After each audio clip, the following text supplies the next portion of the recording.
بسم اللہ الرحمن الرحیم۔ السلام علیکم dear friends, welcome to Islamic society.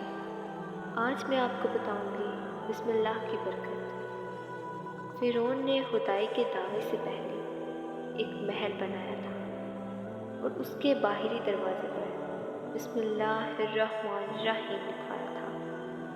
جب اس نے خدائی کا دعویٰ کیا اور حضرت موسیٰ کلیم اللہ علیہ السلام نے اس کو اللہ پر ایمان لانے کی دعوت دی تو اس نے سرکشی کی۔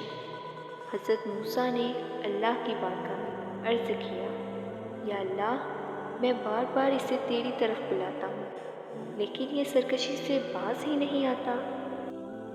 مجھے تو اس میں کوئی بھلائی کے آثار نظر ہی نہیں آتے۔ اللہ نے فرمایا، اے موسیٰ، تم اسے ہلاک کر دینا چاہتے ہو؟